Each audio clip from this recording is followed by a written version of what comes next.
Og han er i gang med at ryste byer, lande og nationer. Og inden jeg sætter i gang med alle mulige ting her, så vil jeg selvfølgelig tage tilfældet og ære, hvis jeg nu skal titulere alle efter korrekt rang og orden, så tror jeg, at min bror her fra Kenya, han er tituleret biskop. Og det er jo ikke et begreb, vi kender til i pinsevækkelserne i Skandinavien, men det bruger man alle andre steder. I USA hedder pinseledere biskopper, i Afrika hedder de biskopper. Biskopper betyder egentlig en, der har et ansvar for flere kirker. Okay, so I want to honor you, Bishop, for coming to Norway, and we are deeply honored to be in your presence, and I just want to say thank you for coming and giving this part of Europe a big push. And we acknowledge that you brought a word that will change our life, and we want you to carry the grace and the power and the blessings with you back to Africa. And we believe the moment you touch the ground of Kenya, then the anointing and the power of God will manifest. Amen. Nu taler jeg engelsk. Og så skal jeg titulerer vi så også nordmændene rigtigt, og det må vi jo gøre. Ham, som sidder på forreste række, har titlen apostel, og det er jo noget af et ansvar at bære, fordi Paulus sagde, at beviset på, at jeg er apostel, er, at jeg virkede iblandt jer med tegn, under, mirakler og kraftgerninger. Ja, kan du mærke trykket? Ja. Men jeg vil gerne ære apostel, nu skal jeg se, om jeg udtaler navnet rigtigt, Arvid, ja, og the first lady of the house, Kristin, ja. Jeg har en svaghed, den må jeg gerne indrømme her, det er, jeg kan simpelthen ikke huske navne. Jeg har medlemmer i min kirke, de har været med i 30 år, jeg kalder dem stadigvæk søster. Ja, det er virkelig pinligt, men jeg har et fotominde, så jeg kan huske alt, hvad jeg har set. Jeg kan fortælle dig, hvordan du så ud første gang, jeg traf dig, hvilket tøj du havde på, og alting med navne. Så jeg tror, at Gud nogle gange lærer os have svagheder, for at vi også skal have en bevidsthed om, at vi er mennesker. Okay, men jeg vil gerne sige tusind tak for invitationerne. Jeg har nyt af at være her, og det er rigtig dejligt at se, at der er sådan en hunger i denne her region af Norge, og jeg tror, at vi skal se Guds riges gennembrud på hele Vestlandet. Jeg tror, at den kappe, og så må jeg jo tage kampen for det, hvis nogen vil kæmpe med mig, men jeg tror, at den kappe, som Enevoldfloden efterlod, den er her og hviler over den her region, og nogen kan samle den op.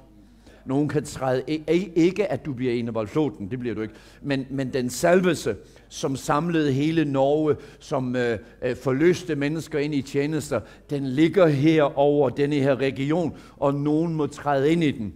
Nogen må sige ja til den. Nogen må sige, Herre, brug mig. Kan du sige til din nabo med et stort smil, kanskje det er dig? Ja. Så jeg glæder mig til at komme tilbage, og jeg glæder mig til at se alle de ting, Gud skal gøre sammen i Kristi legeme. Vi står foran den største folkevækkelse, Europa har set, og Norge kommer til at opleve åndsudgydelse, som er af den anden verden. Og hvis du vil opleve mere af det, der sker også rundt i Europa, så arbejder vi med noget, der hedder Mission to Europe, hvor vi er rigtig mange pastorer, som står sammen for at se vækkelse, og vi har store konferencer i England, i Tyskland, i Schweiz, i Østrig, i Frankrig, og næste større konference er i København i begyndelsen af maj måned. Så har vi Mission to Europes lederkonference, og der kommer der mange pastorer og prædikanter for at stå sammen for at se et større gennembrud, og det er du selvfølgelig inviteret til at komme og deltage i. Så har vi også en gang om året noget, vi kalder Tro, og nu her er det jo 24, så det hedder Tro 24, og det er vores største konference, hvor flest mennesker kommer fra hele Skandinavien, og rigtig mange nordmænd kommer også og deltager. Det er i uge 27. Altså lige som man knækker fra juni ind i juli. Og jeg synes, du skal tage dig til København og blive inspireret og opmuntret og fyldt med Helligånden og opdage, at der er tusinder af andre, som har den samme tro som dig, som har den samme overbevisning. Så hvis Helligånden taler til dig, så er du inviteret til København. Okay? Lige her forestående, det næste, der sker i vores sammenhæng, det er, at vi har en meget stor profetkonference, som starter her om 14 dage, ligesom vi går ind i februar. Så har vi nogle af Europas stærkeste profeter, som ikke bare profeterer, at Herren elsker dig, han har en plan for dig, men de er så stærke, de her profeter, vi har besøg af, så at de taler om ting, som kun du ved om. Og hvad mener du med det, Pastor? Jo, lad mig give dig et eksempel. Så en af de her profeter, som arbejder i de her konferencer, jeg kunne ikke finde mine nøgler. Og så ringer jeg til den her profet, som er et helt andet sted hen i verden. Og så siger jeg, altså vi taler selvfølgelig engelsk, men jeg siger, hvis du er profet, så må du vide, hvor mine nøgler er. Og denne her person har aldrig været i mit hus. Og så siger vedkommende, jamen jeg ved også godt, hvor dine nøgler er. Så jeg har profeten i telefonen. Så siger han, nu går vi ind i køkkenet, og han har aldrig været i mit køkken. Og så siger han, i dit køkken, der er alle køkkenskabene blå. Og så siger jeg, de er blå. Og så beskrev han alt inde i køkkenet, som om han stod der. Og så siger han, nøglen er ikke i køkkenet. Så nu går vi ind i stuen. Og så begynder han at beskrive for mig alle møblerne, farverne, hele stuens indretning. Og så siger jeg, den er heller ikke i stuen, vi går ind på dit kontor. Han vidste ikke, jeg havde et kontor. Og så fortæller han mig farven på væggen og møblerne. Og så siger han, der ved siden af dit skrivebord, altså ligesom den her sorte taske der, der er en plastikpose. Og den er fuld af aviser. Og inden mellem aviserne, der ligger de nøgle. Og jeg siger til ham, just hold on to a moment. Så lagde jeg røret, gik hen og tog min pose og tømte, og pum, der røg nøglerne ud. Amen. Altså, så er det sjovt at være sammen med profeter. Amen. Så siger du, kan du profetere sådan selv, Pastor Jens? Ja, absolut. Jeg var en gang, I was once, let me do that in English, I was once in Kenya, and I was sitting around a big table, and I didn't know who was who in the zoo, so to say. Do you know, all the big important people were there, and I was not knowing who I was sitting with. So Teresa Ravimu turns to me, and then she says to a certain man sitting at the table, she said, Prophet Jens has a message for you. I did not know I had a message. I didn't have any. I knew I was just eating. So I looked at the man, and I said to him, is it all right if I share a couple of secrets about what goes around in your office? And he says, yeah, speak. So I said, there is a man in your office, and his surname is Peter, and another man by the surname George. And these two are your administrators, and they are working to make the decision you make, having an organization and structure and so on and so forth. So I began to open up what these two guys did, and I said, one of them are driving a Mercedes, and the number plate of the Mercedes is D, and the other one is driving a Volvo. And for you to know that a prophet is speaking, you have tried the last 3 months to get certain decisions to work, but for some reason it doesn't work because they are planted there by your enemies. These two are planted by your opposition, as those who are against you, to make sure you will not succeed. So God is revealing them to you today so you can remove them. Now the man stood up and he hammered his hand in the table and he said, I knew something was wrong with Peter. And then he said, I'm going to kill him. I said, no killing. No killing. And that was the mayor of Nairobi. That was the mayor of Nairobi. I can give you many stories in this dimension. Så hvis du kommer til profetkonference i København, så vil du komme ind i et miljø, hvor du vil høre Herren tale. Og du er selvfølgelig inviteret til det, og hjertelig velkommen. Amen. Altså jeg tænker bare, hvis du er profet, så sig dog noget profetisk. Ellers lad være med at kalde dig profet. Jeg prøver igen.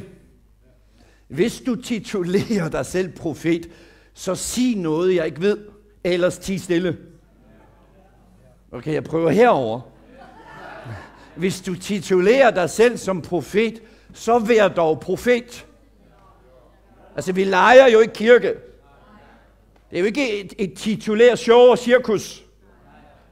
Hvis du kalder dig selv profet, så opererer du med visdommens ord, kundskabens ord, profetisk gave, tungetale til udlægning og gaven til at skille mellem ånder. Udover det, så har du en kraftdemonstration i din tjeneste af gaven, der hedder at udføre undergerninger, troens gave og helbredelsens nådegave. Det er kappen i den profetiske tjeneste. Så hvis du er profet, så må du komme frem med den salvelse. Ellers må du lade være med at kalde dig profet.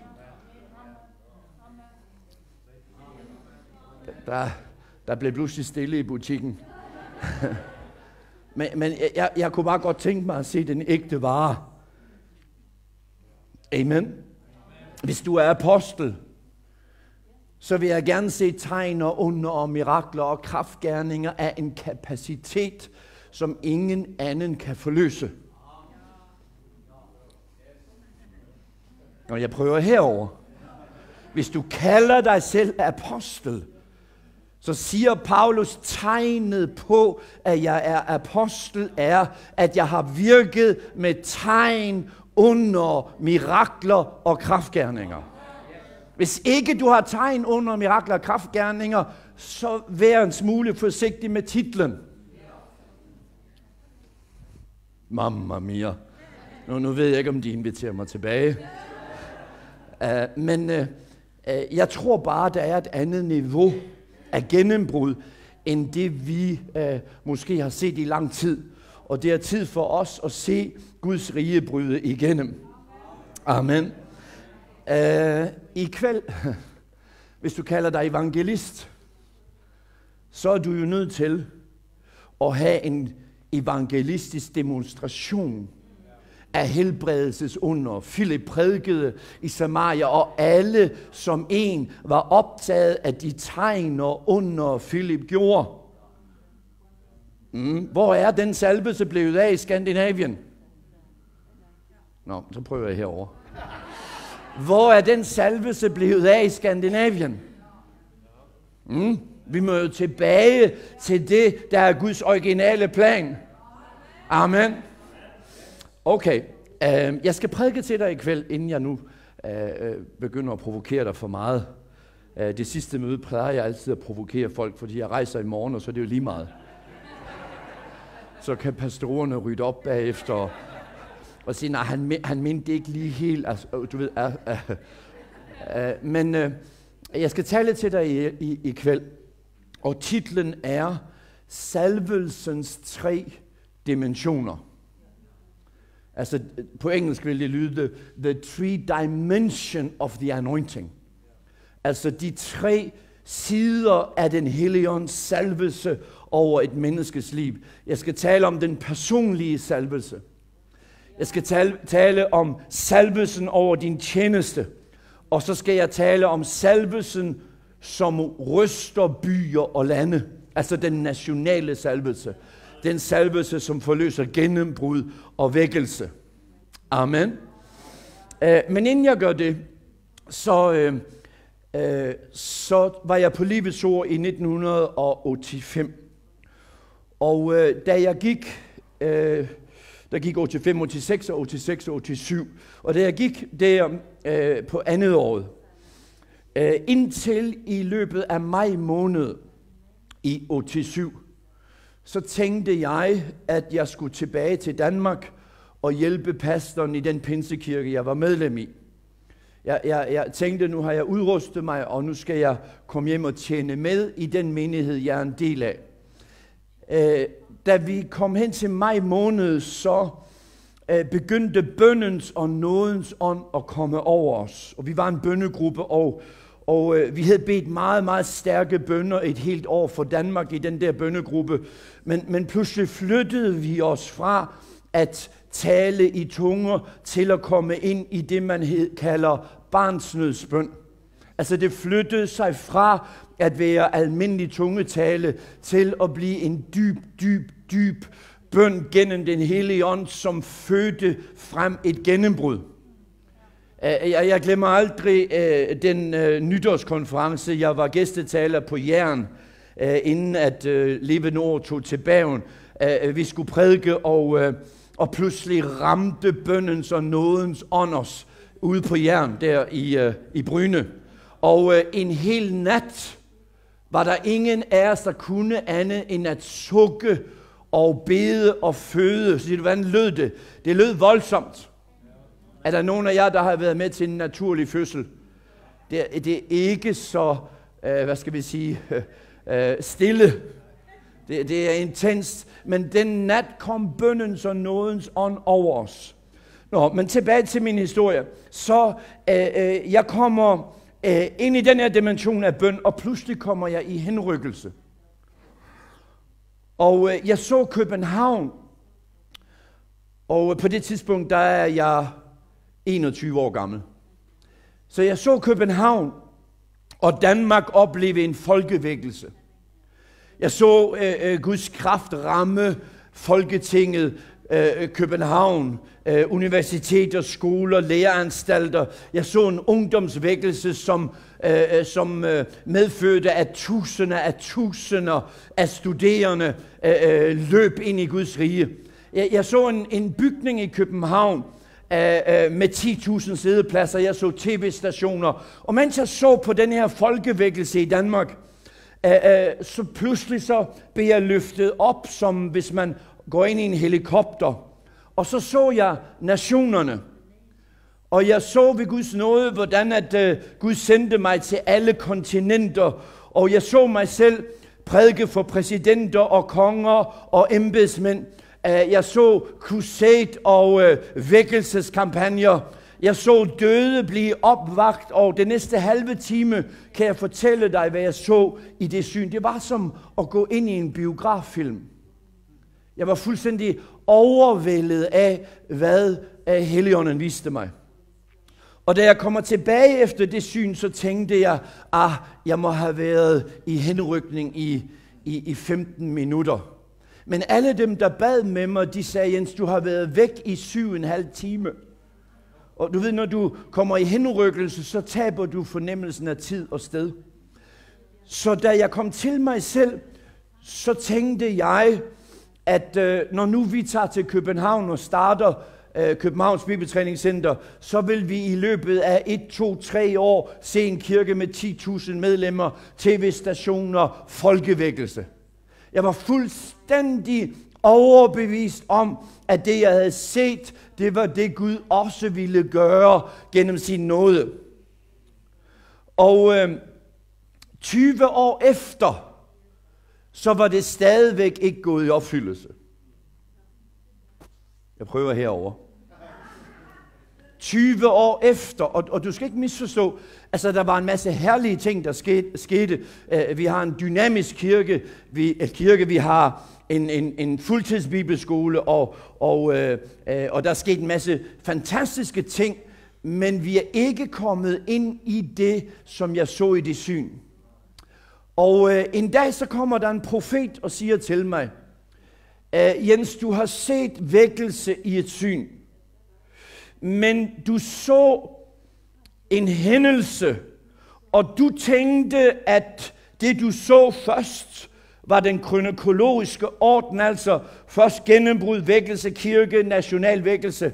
Og så siger den her profet, at du har set det baglæns. Siger man baglæns på norsk? Ja. Altså, det der var det første, det er det sidste. Og Alt det andet, jeg så om vækkelse i nationerne og crusades og kampagner, alt det er allerede gået i opfyldelse. Ved Guds nåde, så har jeg haft crusades med 300.000 mennesker. Jeg har talt i megakirke efter megakirke efter megakirke i USA, i Latinamerika, i Sydamerika, i Afrika, i Asien. Jeg har ved Guds nåde talt i over 8 nationer og taler til konger og præsidenter. Så alt det, jeg så, har Gud gjort, og vi giver Jesus æren for det. Jeg håber, at du er enig med mig i, at det er alt sammen til Guds ære. Og for at give dig et glimt af hvad det er, jeg oplevede, så prædiker jeg i et møde jeg prædiker i et møde over i Jylland et sted. Og så er der en pastor, der siger til mig, skal du med til London? Og så siger jeg, hvad skal jeg lave i London? Jo, så siger han, at der er en forkynder, der hedder Teresa Varimo. Og jeg anede ikke, hvem Teresa Varimo var. Jeg har aldrig hørt hendes navn. Jeg fik at vide, at hun er en forkynder fra Kenya, som de sidste 10 år på daværende tidspunkt har haft 200.000 mennesker i Uhuru Park hver første søndag i måneden. Kan du forestille dig 200.000 mennesker en gang om måneden her på et eller andet sted i Stavanger? Jeg får bare sådan en oplevelse af, at jeg må tage til London. Så jeg tager til London og er på den her konference, og hun begynder at prædike og forkynde. Og vi er der en gruppe af pinsepastorer, en cirka 20 stykker, som sidder der som gæst. Og mens jeg sidder der, så får jeg et nyt syn. Og jeg ser Teresa Varimo, altså den her afrikanske forkynder fra Nairobi.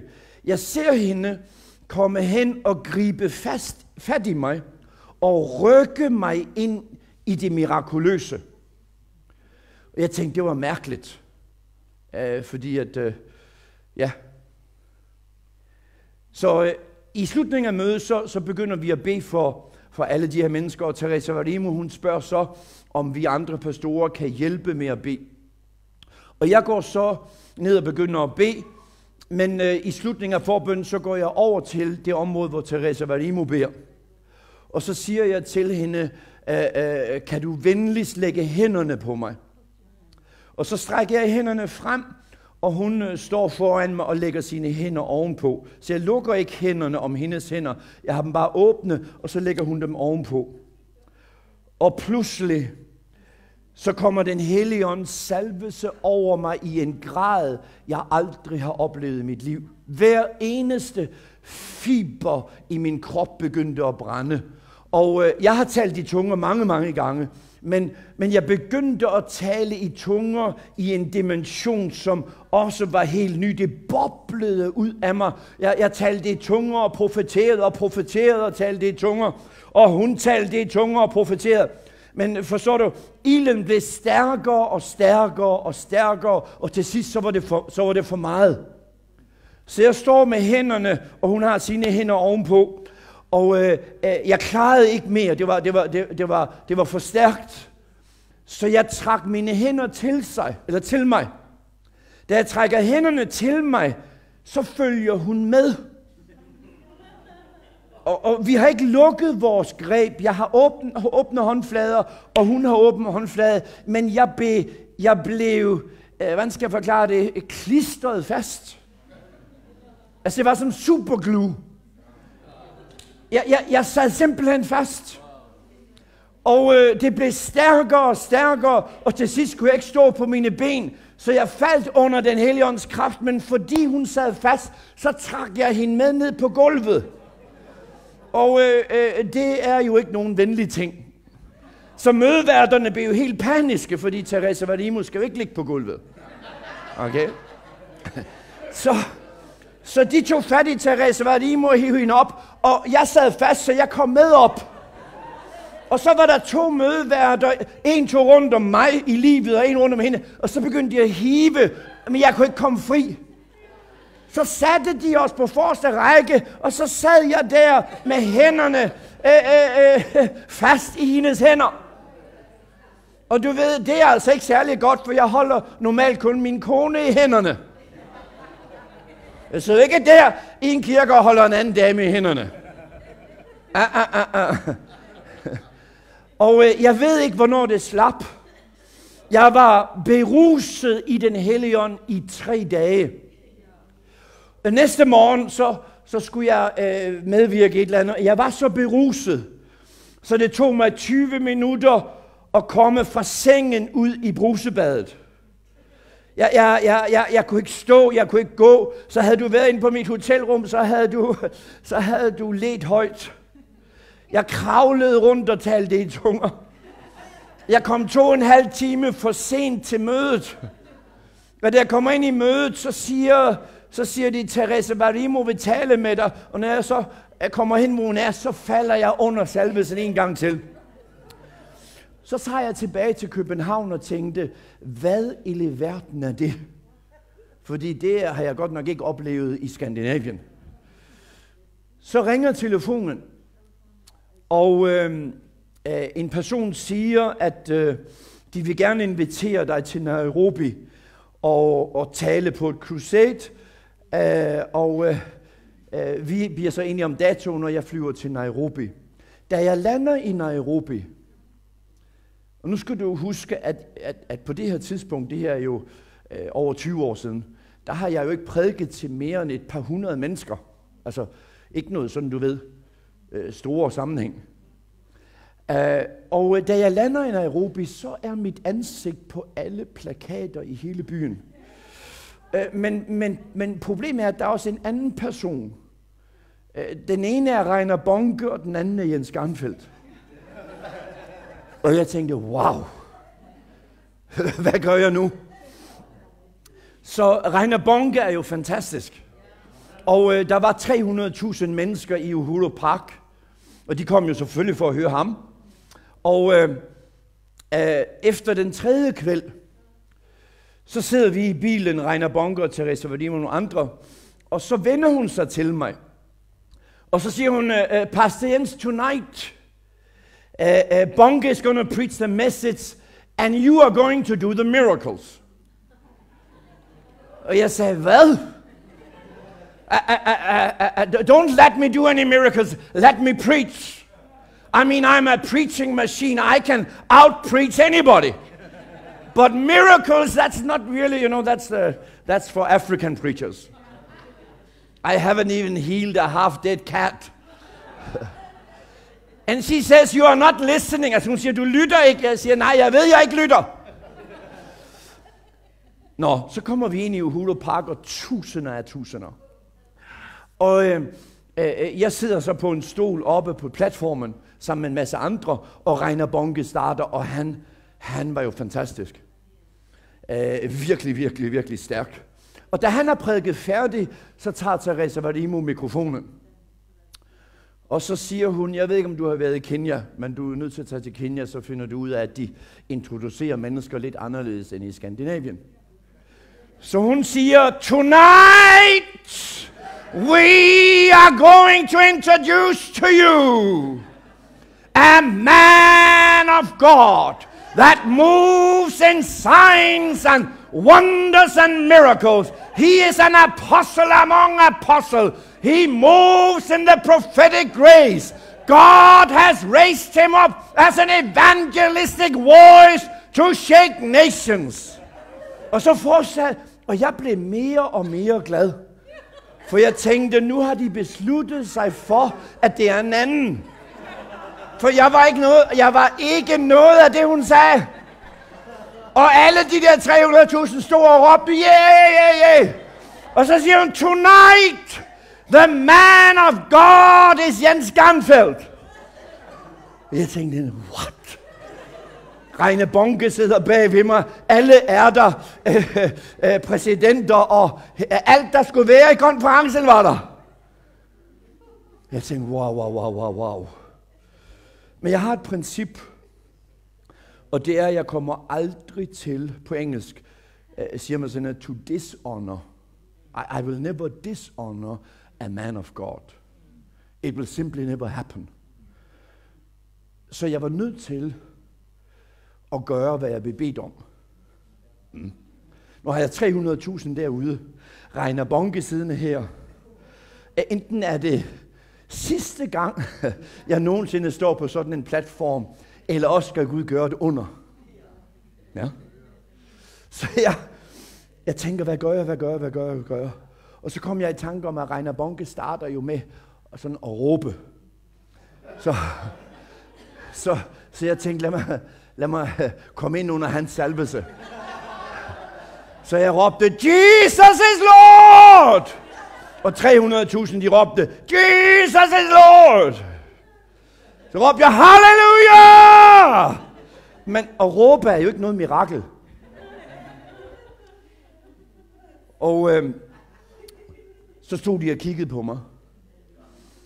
Og det føltes selvfølgelig som en evighed. Og så tænker jeg er nødt til at gøre noget. Og prøv at høre rigtig godt efter nu. For nu skal du lære noget, som vil hjælpe dig til at forløse salvelsen. Hvis du har en bibel, så slå op i Romerbrevet, kapitel 12 og vers 6. I Romerbrevet 12:6 står der, at vi har forskellige nådegaver. Er det profetisk gave, så brug den, som du har tro til.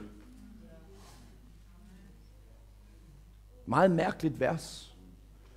Fordi jeg voksede op i pinsevækkelsen, og der underviste man mig ikke om, at man skulle bruge tro. Man underviste om, at når den profetiske eller en af de andre åndens gaver virker, så er det under Helligåndens inspiration, når han vil. Så hvad mener Paulus med at bruge gaven, som du har tro til? Hvad alverden har min tro med Helligåndens gaver at gøre? Men det står i Bibelen. Okay? Nu står jeg der, og der gik ikke mere end 10 sekunder. Men jeg tænkte, at jeg skal gøre noget. Jeg kan ikke sætte mig, for så er det sidste gang, jeg står her. Så jeg siger, there is a man here. Det er jo en enorm åbenbaring, for der er 300.000. En profet er iblandt os. Da jeg siger, there is a man here, boom, så forløstes den profetiske gave. Og hør godt efter, jeg nu siger, som jeg ikke vidste var der. For i Danmark, der pakker vi ikke hinanden op, der pakker vi hinanden ned. Jesus kunne ikke gøre noget i Nazaret på grund af deres vantro. Der var ikke noget galt med hans salvelse. Der var ikke noget galt med hans autoritet. Men deres forudfattethed hindrede salvelsen i at flyde. Og det er det miljø, vi vokser op i Skandinavien. Hvem tror du er, og du er ikke mere end mig, og nu skal du ikke. I Norge, så er det jo blevet forbudt at blive leder. Altså, de fleste karismatiske kirker har jo besluttet sig for, at vi vil ikke have stærke ledere. Vi vil have demokrati. Vi vil have fladt lederskab. Og jeg er nødt til at sige til dig, det findes ikke i Bibelen. Der er ikke demokrati i himlen. De sidder ikke og afstemmer, om Gud bestemmer. Han bestemmer.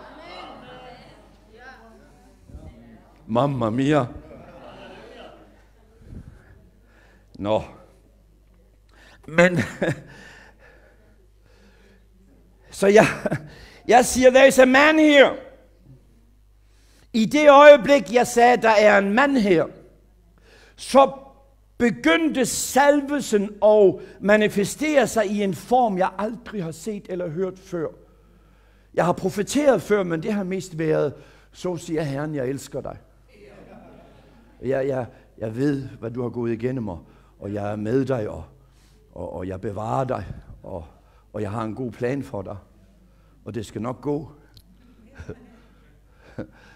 Men jeg står der, og da jeg siger, there's a man here, then I hear myself saying for the very first time, your name is George Mungai, you are 43 years old, your wife's name is Lucy. And 2 weeks ago, you had an accident at your working place and a heavy metal plate slide out and crossed your shoulder. Now you went to the doctor in your Volvo, and your Volvo is green color, and the number plate is XQ, and I gave the number plate. And I said, you have 3 daughters, and I gave the name of the daughters, and I gave him the name of the doctor's name. And it kept flowing. I didn't know, Jan Egil, it was in me. I did not have a clue that gift was in me. But in the right environment, by where people had expectation on Jesus and not on man, suddenly the gift came out in its full capacity.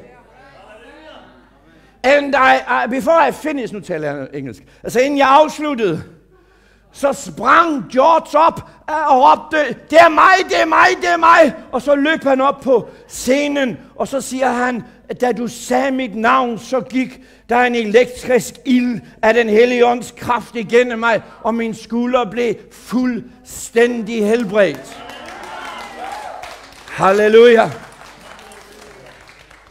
Og ser du det, jeg ikke vidste, da jeg så synet om en dansk folkevækkelse og en megakirke, det var, at jeg vidste ikke, at du må forberede dig, hvis du lytter til hans prædiken. Du må forberede dig, før du kan bære det. Så Gud sendte mig til nationerne. Og i 20-25 år har jeg rejst i nationer, som har folkevækkelse. Jeg har ikke været redskabet, der bragte vækkelsen. Den var der, før jeg kom. Men jeg har privilegie at prædike i nogle af verdens største kirker og få erfaringen af, hvordan du sammen med den hellige ånd skaber et nationalt gennembrud. Hvor har du lært det, Pastor Jens? Uden for Danmark. Ja. Så er jeg i Nairobi. Jeg har sådan en fantastisk prædiken, men vi får se, om den kommer. Så er jeg i Nairobi. Og i Nairobi er det så vidunderligt, at når du tager på et hospital, så spørger de dig, skal vi operere dig, eller skal vi køre dig til en kirke, så de kan bede for dig? Ja? Ja? They offer you to take you to a church. Mm-hmm. Ja. Så jeg var i sådan et møde med 5-6.000 syge mennesker. Og der var mange, som stadigvæk havde drop, og sygeplejersker. Der var læger. Nogle lå på borger. Nogle var i rullestol. Hele teltet var fuld af syge mennesker. Og jeg står op og prædiker, og ikke lige som her. Altså når man prædiker i Afrika, så taler man ikke som jeg gør her. I Afrika, så prædiker man. And God is about to move by His power and His glory. And in a moment, Jesus is going to do miracles. Det er sådan, man prædiker i Afrika.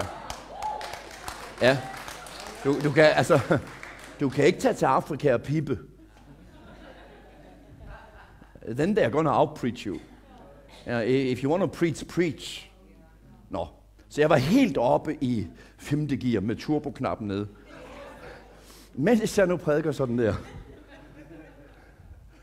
Så der, hvor du sidder cirka, der sad en dame, som havde 2 sygeplejersker rundt sig.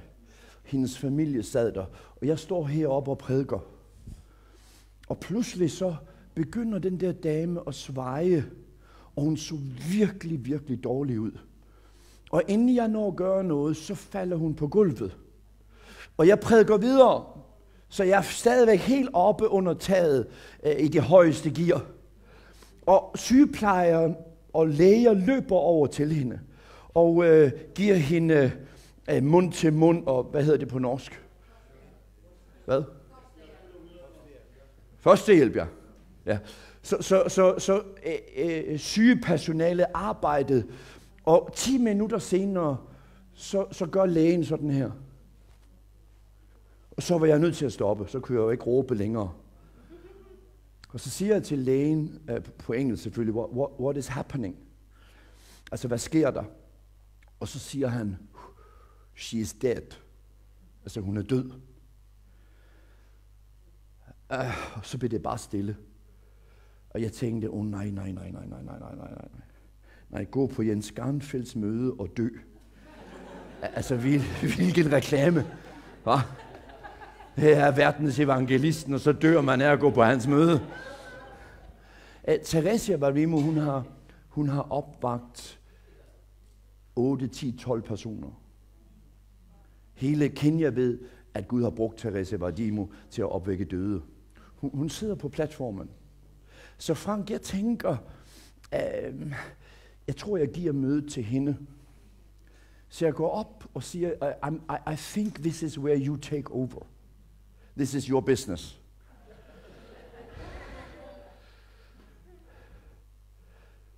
Så rejser hun sig op, og så kigger hun mig ind i øjnene, og hendes øjne flammede af ild. Og så råbte hun, Young man! Bare det var jo et privilegie, at vi kaldte en ung mand, det var fantastisk. Hun råbte, Young man, I command you, go down and raise that dead woman! Det er meget vanskeligt at diskutere med en kvinde, der har ild i øjnene. Ja? Hvis du vil have et råd, hvis din kone har ild i øjnene, så tag det med ro. Jeg havde bare et problem, og det var, at jeg var den eneste hvide mand. Og jeg havde faktisk tænkt, om jeg kunne snige mig ud. Så jeg gik ned til den døde krop, og familien gråd, og det var jo frygteligt. Og der ligger der en død krop. Og jeg begyndte at bede alle bønner, jeg kendte. Jeg bad i tunger. Jeg indsatte og afsatte og udsatte og opsatte og nedsatte. Jeg sagde i Jesu navn, og til sidst så var jeg nede på knæ, og tårerne trillede ned af kinderne, og så bad jeg, Gud, hvorfor gør du dette mod mig? Forfærdeligt. Mens jeg er på knæ, og vi var 2-3 prædikanter, der bad, men, og hun var jo så død. Skal du høre godt efter. Pludselig, så sker der noget, jeg ikke kan sammenligne med andet end et vulkanudbrud. Troens gave eksploderede inde i min ånd. Ikke min egen tro, men Helligåndens tro. Troens gave. Og jeg vidste, nu gør Jesus et under. Så jeg tørrer tårerne af mine kinder, rejser mig op, og så siger jeg, Woman, in the mighty name of Jesus, I command you to come back. I det øjeblik, jeg sagde, jeg befaler dig at komme tilbage, så rystede hendes krop som en flyndre. Brrr, og så hostede hun højt, og pum, så var hun tilbage. Halleluja. Amen. Hun var døende af cancer, men det lægen sagde, hun døde af, var et hjerteslag i mødet. Næste dag, så var hun så helbredt, så hun underviste på Nairobi Universitet. Hun var lektor.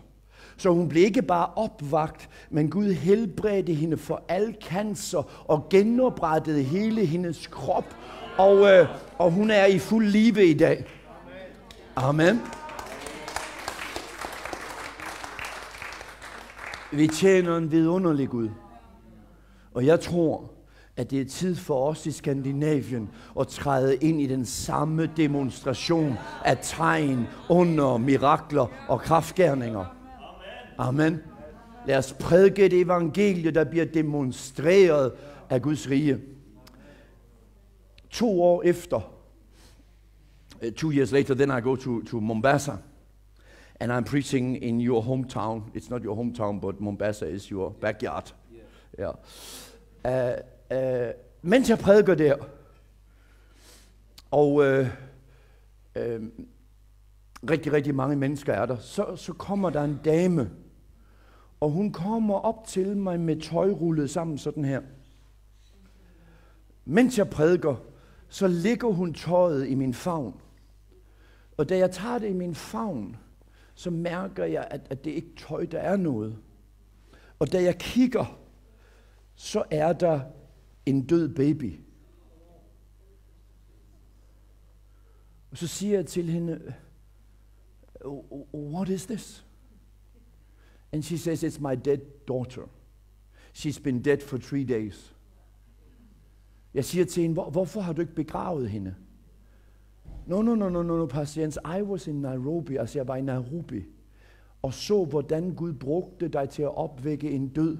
Og da jeg så dit ansigt annonceret på plakaterne i Mombasa, så vidste jeg, at Gud skal bruge dig til at opvække min døde datter. Har du mødt sådan en tro i Norge?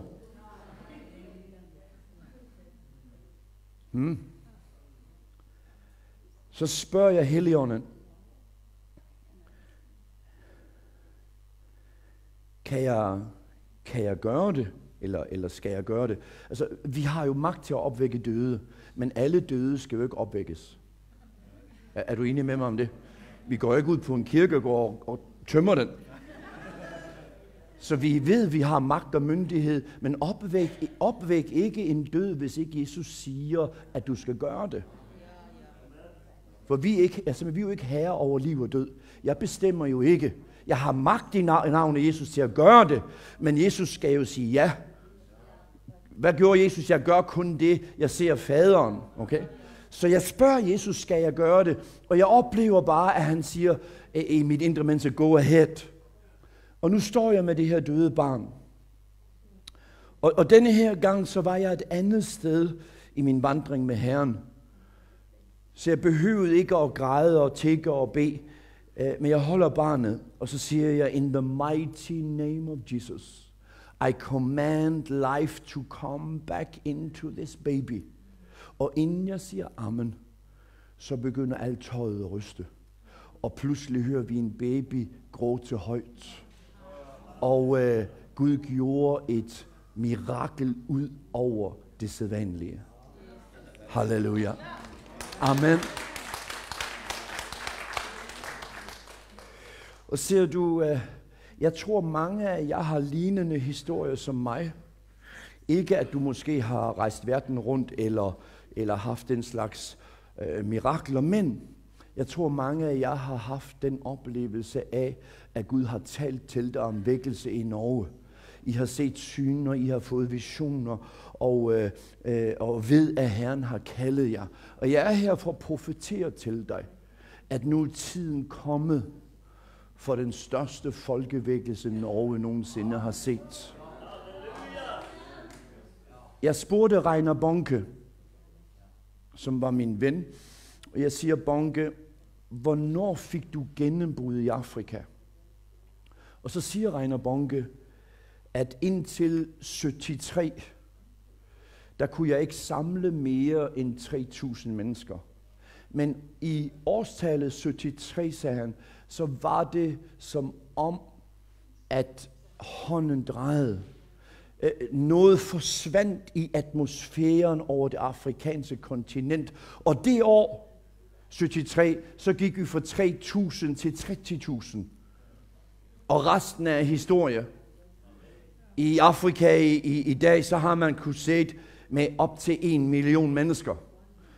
When Benny Hinn was in Uhuru Park, he had more than 1 million people attending.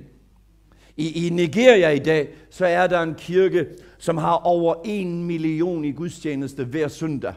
Og da Bonke prædikede i den kirke, så var der 6 millioner mennesker til stede.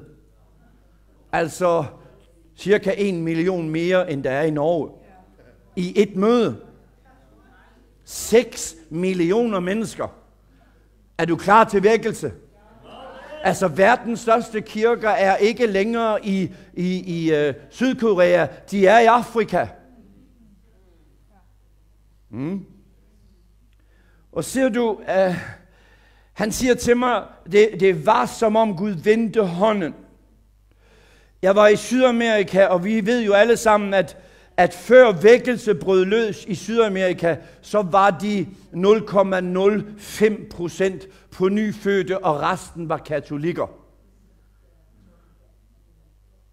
Men omkring slutningen af 70-tallet, så sker der det samme i Sydamerika, som skete i Afrika. Noget forandredes i hele atmosfæren. Og pludselig så kom der nationale gennembrud. Guatemala, som er i Centralamerika, inden folkevækkelsen ramte Guatemala, så var de 0,05% på nyfødte. I dag, er du klar til at høre det her? I dag, så er 47% født på ny. 47% født på ny.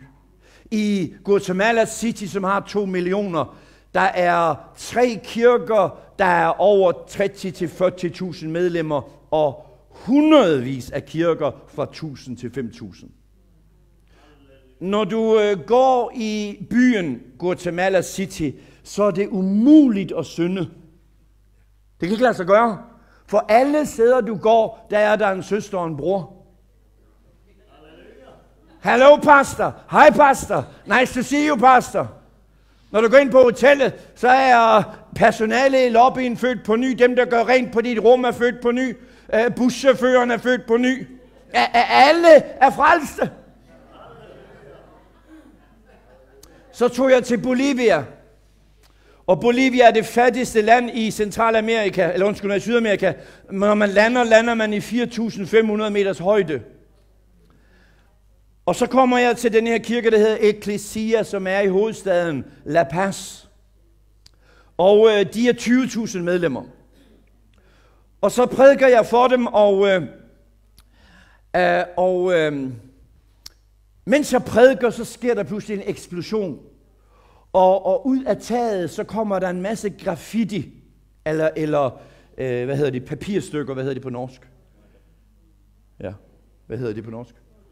Konfetti, ja. Ikke graffiti, det er sprøjtemaling. Konfetti. Og på alle papirsedlerne står der 50.000. Og jeg stopper og siger til pastoren, hvad betyder 50.000? Og så siger han, altså teknikeren kom til at trykke på knappen for tidligt. Så det skulle ikke have sket nu, mens du prædikede. Så siger jeg, hvad betyder 50.000? Så siger han, pastor Jens, det er det næste trosmål. Nu er vi 20.000, men vi tror Gud for, at vi skal vokse til 50.000. Altså, vækkelse er vidunderligt.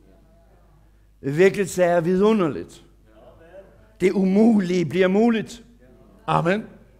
Så jeg spørger ham med min danske vantro og tvivl. Hvor mange generationer skal det tage? Og han kiggede på mig, som om jeg var fra månen. Og så tager han mikrofonen frem, og så siger han, vi skal lade vores danske gæstetaler tale, men vi er nødt til at drive den der tvivl ud af ham. Så han siger til mig, sæt dig ned her, og så kommer lovsangerne. Og så siger han til sin menighed, tusinder af mennesker, kan I ikke lige demonstrere for pastor Jens, hvad vækkelse er? De næste 20 minutter gå ud og vinde nogle sjæle, og så komme her og vise den her tvivlende danske prædikant, hvad folkevækkelse er. Jeg tænkte, de er ikke rigtig kloge. Så jeg satte mig ned, og 20 minutter efter, så var alteret, eller hvad det hedder, platformen der var pakket med 800 mennesker. De havde lidt til frelse. På 20 minutter. På 20 minutter. Der er nogle pinsekirker, der har været der i 100 år. De er ikke kommet til 8 endnu. På 20 minutter. Halleluja. Så forsvandt al min tvivl. Jeg sagde, Jesus, jeg omvender mig lige på stedet. Jeg har jo prædiket i årevis om, at alt er muligt for den, der tror. Jeg har bare ikke selv troet det. Det er jo ikke svært at prædike om, noget andet er jo at tro det. Jeg vil gerne sige noget til dig. Der foregår en vækkelse i Asien og i Kina. Der bliver så mange mennesker frelste, så for 2 år siden, så kunne du se på CNN en reportage, hvor man siger, at i Kina i dag, det er den nation i verden, hvor flest mennesker tager imod Jesus. Og om 20 år, så er Kina den nation i verden med flest frelste. Sidste år blev der 20 millioner kinesere frelste. 20 millioner kinesere på 1 år. Hvad er det, jeg gerne vil sige til dig? Der er vækkelse i Asien. Der er vækkelse i Afrika. Der er vækkelse i Sydamerika og Centralamerika. Og jeg vil gerne stille dig et spørgsmål. Hvis du nu siger, at vi har ingen vækkelse i Norge, så er jeg nødt til at spørge dig, om nordmændene har en anden helligånd end vi andre. Tak. Den helligånd, som du har, er den samme helligånd, der er over afrikanerne midt i deres vækkelse. Den helligånd, som du har, er den samme helligånd, der er over sydamerikanerne og centralamerikanerne, nu når de har vækkelse. Nøjagtigt den samme ånd, som virker vækkelse i nationerne, bor inde i dig. Matthæus kapitel 16, det kender du rigtig godt. Der siger Jesus, se, jeg giver jer himmerigets nøgler, og hvad I binder på jorden er bundet i himlene, og hvad I løser på jorden er løst i himlene. Når nu vi beder om vækkelse, så råber vi jo til himlen. Vi siger, åh Gud, send din ild. Jesus, vi råber til dig for folkevækkelse. Vi beder, at du udgyder din ånd. Herre, lad ilden falde fra himlen. Meget flotte bønner. Men er du sikker på, at du har læst Bibelen? Så siger du, hvad mener du? Jo, nu skal jeg citere det meget langsomt. Matthæus 16. Jesus siger, jeg giver jer, og det er jo menigheden. Amen.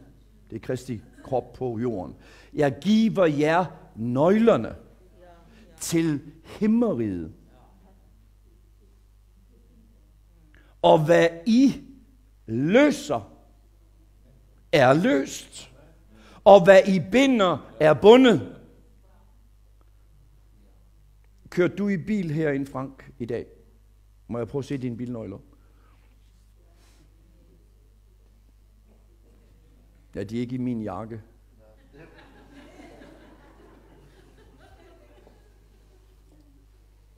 Ja, jeg kan låne dine også her. Det er også fint. Meget fin bil. Må jeg stille dig et spørgsmål? Er denne her bil registreret i dit navn? Betaler du den hver måned? Den er betalt? Super. Har du betalt forsikringen? Ja. Er der benzin eller diesel eller strøm på den? Benzin. Så den er betalt, den er forsikret, og der er benzin på. Jeg har altid vidst, at du var den godeste nordmand, der findes.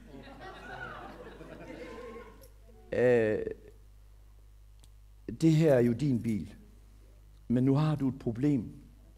Lige så meget som det er din bil, så kan du ikke køre i den, før jeg låser den op. Ja. Så næste gang han vil køre, hvis du glemmer hans kones reservenøgle, næste gang han skal køre, så skal han ringe til mig i København og sige, Pastor Jens, jeg skulle vældig gerne bruge min bil. Og så er jeg nødt til at flyve til Norge og aktivere bilen med nøglen. Det er ikke min bil. Det er hans bil. Men nu har han ikke længere nøglerne. Den, der har nøglen, har magten og myndigheden til at starte bilen. Og så kan du køre. Vi råber, åh Jesus, send vækkelse! Udgyd din ånd! Kunne det være, at du skulle holde op med at bede den slags bønner, og så begynde at forløse det i stedet?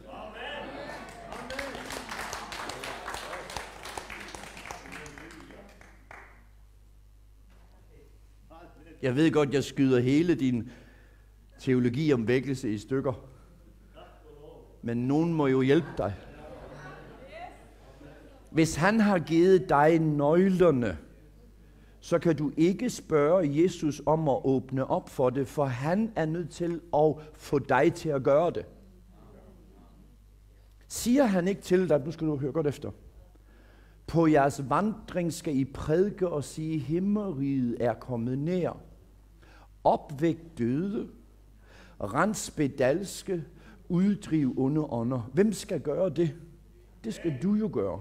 På din vandring. Jesus kommer ikke til at vandre for dig. Han siger, på din vandring skal du opvække døde, rense spedalske, uddrive onde ånder. Hvad med det her vers? At når du kommer ind i et hus, er der nogen syg i det hus, så skal du helbrede dem. Er det ikke Jesus, der helbreder? Jo, men det er dig, der må bruge nøglen og sige i Jesu navn. Gud venter på nogen i Norge, der får tro for at åbne op for folkevækkelse. Gud leder efter mænd og kvinder, som træder ind i sit mandat og autoritet og begynder at arbejde sammen med den hellige ånd og forløser den magt og myndighed, vi har fået i navnet Jesus. I Sydamerika så forløser de vækkelse. I Afrika så forløser de vækkelse. I Asien så forløser de vækkelse. I Norge så venter vi på vækkelse.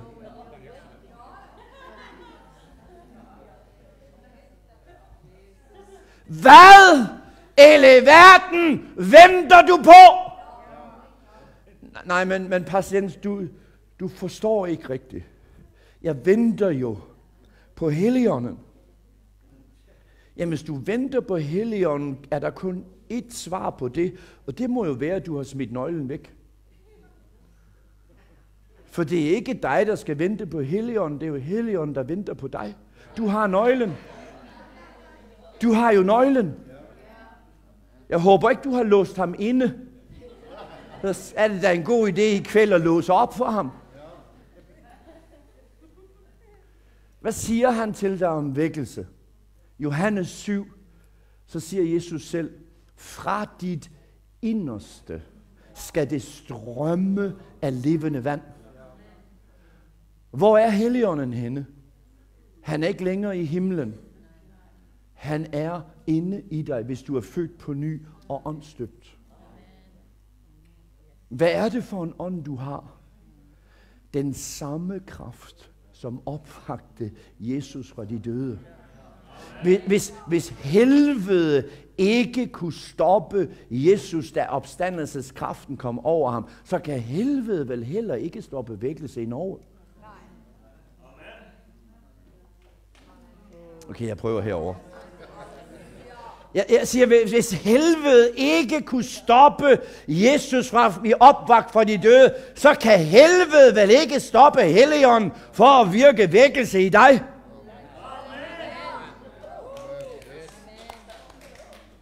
Det er derfor, jeg siger til dig, profeter som du har tro til.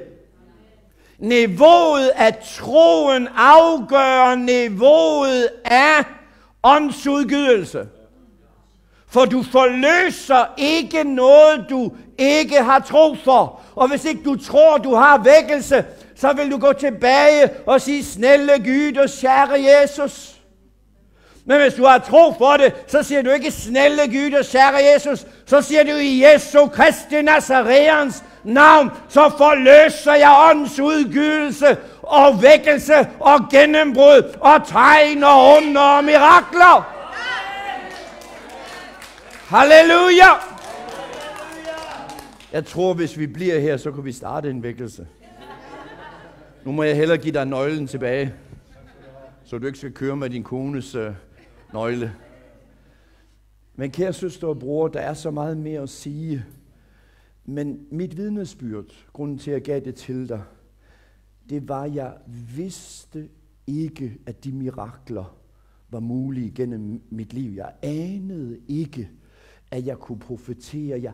Jeg havde ikke overhovedet nogen bevidsthed om, hvilken gave jeg bar på, før jeg kom ind i et miljø, hvor mennesker lukkede det op.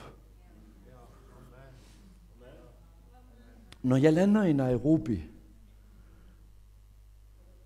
så står Nairobi stille. Når jeg går ind i en kirke, inden jeg kommer frem til platformen, så den ene kenianer efter den anden stopper mig og siger, Patience, I know you are carrying my miracle, and I'm not gonna let you go. Og så går jeg et skridt videre, så er der en anden kenianer, der siger, I know that you have my word, and God sent you to prophesy to me. Det har jeg ikke oplevet i denne her kirke endnu. Sidste vidnesbyrd. Jeg ved, tiden er løbet fra os. Du skal på arbejde i morgen, og jeg skal flyve til Danmark. Jeg er prædiker. I'm preaching in the city of Nakuru for Bishop Mark. Yes. So I'm a guest in his tent. Så jeg kommer ind i det her teltmøde, og jeg har prædiket i 3 dage, og jeg er dødtræt. Jeg kan ikke stå, jeg kan ikke gå, jeg kan ikke sige noget. Så jeg er nødt til at bede mødeværterne om at tage mig ud. Og 2 mødeværter kommer og tager mig under armen sådan her. Og når kenianerne ser, at de holder mig under armen, så tror de, at nu er pastoren så fuld af den hellige ånd, så nu skal miraklerne til at starte. Så de begynder at råbe. Og jeg begynder at viske til mødeværten, please get me out. Og jeg kan næsten ikke bevæge benene, så træt er jeg. Lige før jeg kommer ud af teltet, jeg ser døren, jeg er næsten ude, så er der en dame, der griber fat i mit slips. Og nu ved du, hvorfor jeg ikke bruger slips mere. Hun griber fat i slipset, og så råber hun, heal my husband! Jeg har aldrig set en norsk kristen gribe fat i min jakke og råbe, helbred min mand! Og hun var helt vild. Så nu holder hun mig i slipset. Jeg er helt nede ved hovedet på hende. Og hun råber, God sent you to Nakuru to heal my husband! Jeg elsker tro. Jeg hader tvivl. Ja. Det er derfor, at jeg ikke er med i tvivlsbevægelsen. Ved du, hvad for en bevægelse jeg er med i? Okay. So Bishop, she's screaming, heal my husband! And I'm begging her, please let me go. I will come back tomorrow and heal whatsoever you. I will heal your cows and your daughters, and just let me go. She shouts, you're not listening. I knew I was not listening. She shouts, heal my husband. Så vender jeg hovedet, for nu jeg har jo siddet fast sådan her, ikke? Så jeg kunne jo kun se i den retning der. Så vender jeg hovedet, og der sidder hendes mand. Og hele den ene side er lam. Armen er et spaghetti. Benet er et spaghetti. Og ud af munden løber vandet. Han så forfærdelig ud. Nu holder hun mig. I said heal my husband! Jeg tænkte, Jesus, hvad ville du have gjort? Og så kom jeg i tanke om, at han sagde til kvinden med blodgang, din tro har frelst dig. Så jeg siger til hende, mens hun holder mig virkelig fast. Så siger jeg, lady, altså lidt højt. Nu skal jeg nok være med at råbe for din øres skyld. Men jeg siger, lady, Let it be done to you according to your faith. Da jeg sagde det, så begyndte hele mandens krop at ryste. Alting rystede. Inden jeg sagde amen, så springer han op af stolen, mirakuløst helbredt. Halleluja. Hvorfor blev hun helbredt? Fordi hun brugte sine nøgler. Hun gjorde krav fra Johannes døberens dage og til nu, så skal de rykke himmeriget til sig. Hvorfor siger Bibelen, at alt er muligt for den, der tror? Det er jo fordi, at alt er muligt. Så der står altså ikke, at alt er umuligt for den, der tror. Amen. Lad mig chokere dig. Fuldstændig ryste dig. Men jeg har sådan en barnlig tro. Jeg tror simpelthen bare, at jeg bærer vækkelse. Og det siger jeg ikke med arrogance. Jeg siger det ikke med hovmod. For i mig selv er jeg ikke noget. Hvis han tager salvelsen fra mig, så er der ikke noget tilbage. Men hvis du spørger, hvad tror du? Jeg kan ikke forklare dig det anderledes, end jeg tror bare, at hvis jeg kommer til dig, så kommer Helligånden med. Amen. Paulus siger, jeg længes efter at se jer, så jeg kan give jer del af en eller anden åndelig nådegave. Er det hovmod, eller er det tro? Det er jo tro. Og jeg tænker bare, at nu har jeg levet i vækkelse i 20 år i nationerne. Så hvorfor ikke få vækkelse i Norge? Hvorfor ikke bare beslutte os for, at nu er det Norges tid og time, og nu vil vi ryste byer og lande. Nu vil vi fylde Spektrum 5 gange hver søndag, og idrætscenteret inde i Stavanger, og hvor nu ellers er, du kan finde en sportshal. Altså, nu gør vi det. Så siger du, er det muligt? Ikke for dig, hvis du tvivler, men hvis du tror, så er alting muligt. Halleluja. Jeg ved ikke, hvad Gud har kaldet dig til. Jeg var der ikke, da han talte til mig, eller til dig. Men forstår du, kære søster og bror, det er din tid og time til at træde ind i det største gennembrud, du nogensinde har set. Dem af jer, der har været i vækkelser med Arl Edvardsen og længere tilbage i norsk vækkelseshistorie, alt hvad der er sket helt fra Barats tider til nu, det er fantastisk og vidunderligt, og vi giver Jesus æren for dig. Men jeg er her for at profetere til dig, at det Gud nu skal gøre i dig og gennem dig, er langt større, end hvad nogen generation nogensinde har set. Vækkelse tilhører ikke et menneske. Det tilhører Kristi krop. Og vi skal alle bære den salvelse. Vi skal alle bevæge os i den åndsudgydelse. Men den bliver ikke stærkere, end du har tro for.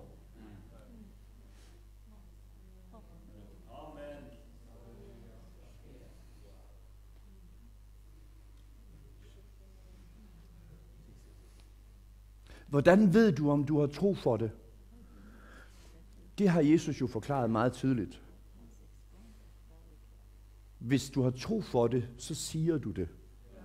Den, der siger til dette bjerg, hæv dig op, eller fjeld, hæv dig op og kaster i havet, og ikke tvivler i sit hjerte, men tror, at det sker, som han siger.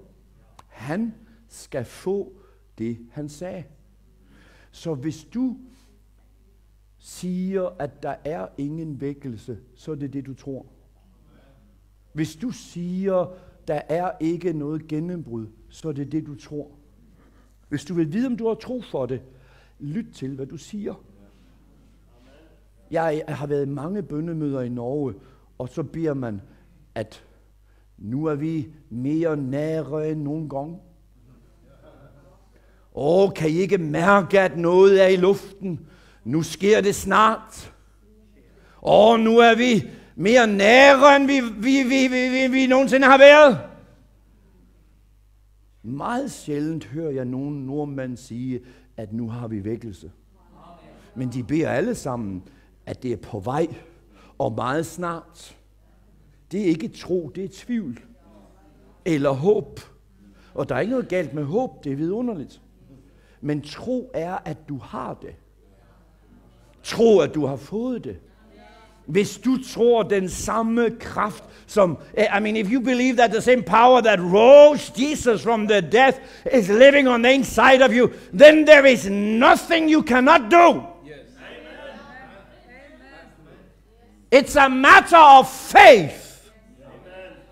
Hvorfor tror du, at vi har haft trosforkyndelse i 20 år? Det er jo fordi Gud ved, at nu kommer den åndsudgydelse, som nogen skal få tro for at forvalte. Du har ikke fået trosforkyndelse for at få en Mercedes og et bedre hus. Du har fået trosforkyndelse for at tage imod Guds riges gennembrud. Det er for at tro Gud for, at byer og lande skal komme under den hellige ånds salvelse. Paulus, lad os stå op sammen. Paulus siger i Romerbrevet kapitel 14 eller 15, at jeg ved, at når jeg kommer til jer, så kommer jeg med hele Guds fylde. Kender du det bibelvers? Jeg ved, siger Paulus, at når jeg kommer til jer, så kommer jeg med hele Guds fylde. Er det hovmod, eller er det tro? Det er tro. Og Gud skal rejse op nordmænd, som bærer en ydmyg ånd. Ingen af os skal tage æren, det er alene Jesus, der skal få den. Men vi må træde i format, altså vi må tage vores ansvar. Vi må træde ind i det kald, som er i den her tid og time. Og jeg er her som profet for at sige til dig, at tiden for den største folkevækkelse er allerede startet. Det kan godt være, at du siger, foragt ikke den ringe begyndelse. Det kan godt være, at det kun er nogle små glimt, men kære søster og bror, det er startet. Hvad hørte du pastoren her sige? De var 3 medlemmer i det første møde, men nu, fordi han troede, hvad så? Så er de 800. Foragt ikke begyndelsen. Hvis ikke det kan starte, starter det jo aldrig. Nogen må jo starte en vækkelse. Okay, jeg prøver herover. Nogen må jo starte en vækkelse. Så siger det, hvordan starter man en vækkelse? Jamen lad mig vise dig det. Den mand, der står der. Hvad hedder du? Hvad hedder du? Harald. Ved du, at Helligånden er over dig? Mærker du den der salvelse? Harald, kom frem og stå her. Jeg skal have en mødevært, der griber ham. Ikke kom tættere på. Lige der. Løft hænderne, Harald. Lige om et øjeblik. Jeg kommer ikke til at lægge hænderne på dig. Men lige om et øjeblik, så kommer den Helligånds ild til at ramme dig. Du kommer til at komme under en ånd af vækkelse. Og du kommer til at træde ind i det, du har ventet på. Jeg er her for at profetere til dig, at alt indtil nu har været forberedelse. Nu skal du træde ind i det, du i virkeligheden er kaldet til. Nu begynder det, du har ventet på. Er du klar? Far i himlen, nu beder jeg. I Jesu mægtige navn, så forløser jeg den hellige ånds ild. Værsgo, nu kommer det over dig. Er du klar? Fyld ham, Herre. Fyld ham, Jesus. Griber du ham? Du griber ham.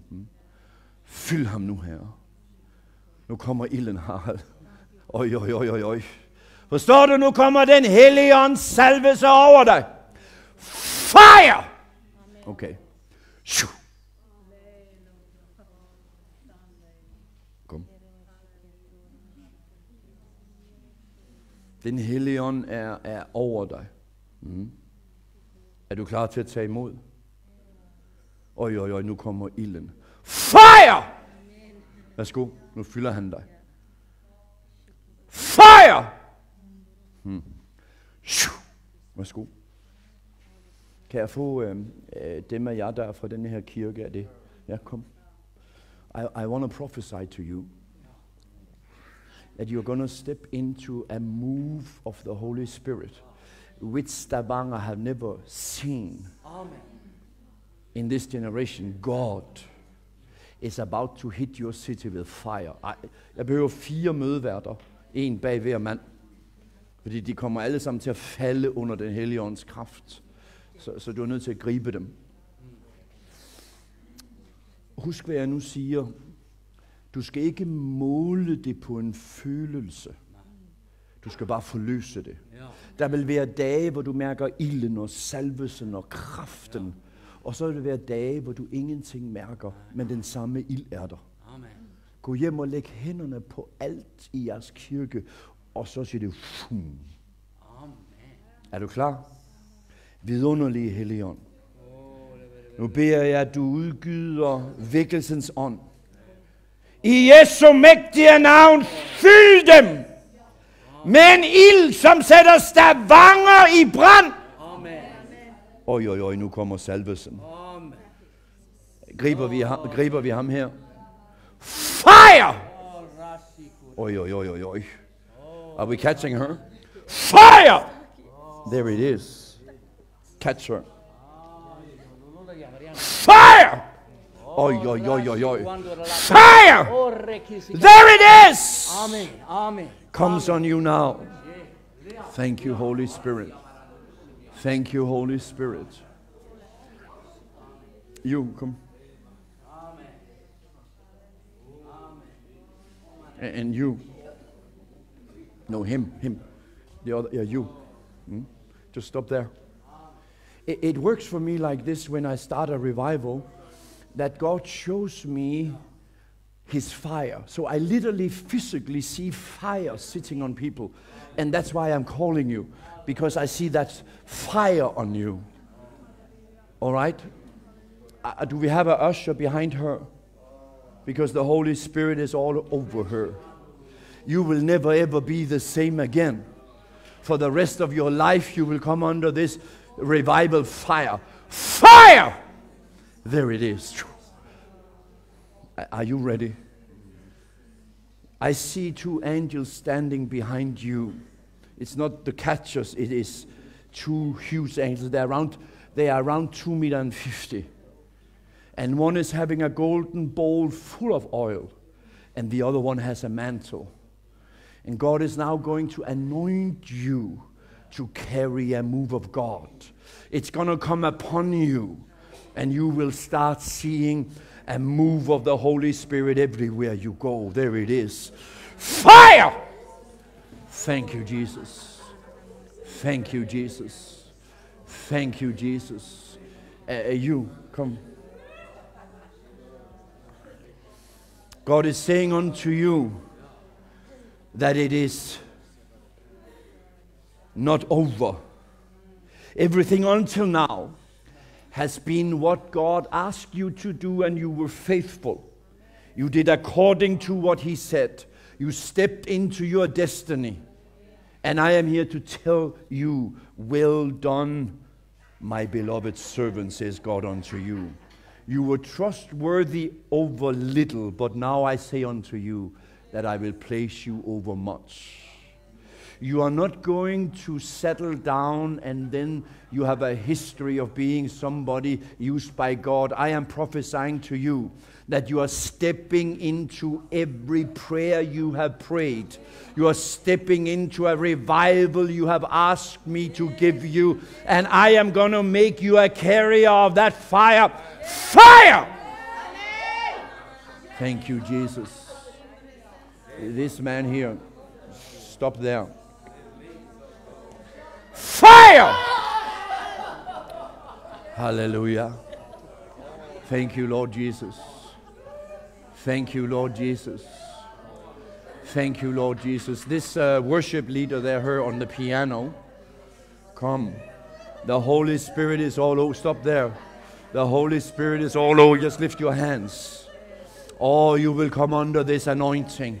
You will play until the atmosphere changes. Even as you're ministering worship, signs and wonders and miracles will happen. God is going to enter into the atmosphere by His glory. But you will have an encounter with Him first. He will draw you into His presence, and then you will carry this fire.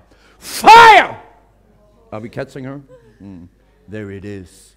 Thank you, Lord Jesus. Father, I give you all the glory and all the honor and all the praise. Father, we ask you to revive Norway again. We ask you, I want to ask those of you, if you are in a full-time ministry, or, listen carefully, I'm not asking those who want to be preachers. I am asking those who are preachers. If you are in ministry, you are ministering, teaching and preaching, please come up and stand here. If you are in ministry, come. Come. Just come. I want to prophesy to you, Bishop, that everything until now, even that it has become very successful, even that you have seen Jesus moving in a tremendous way, I prophesy to you that everything until now has been preparation. Amen. Now you're going to step into the biggest breakthrough you have ever seen. Amen. Signs and wonders and miracles. There is a new mantle of glory coming upon you. It's going to be unto you as it was in the house of Cornelius. It says, even when Peter spoke, the Holy Spirit fell at everyone. I am prophesying to you. You will carry revival. You will minister revival. You will demonstrate revival.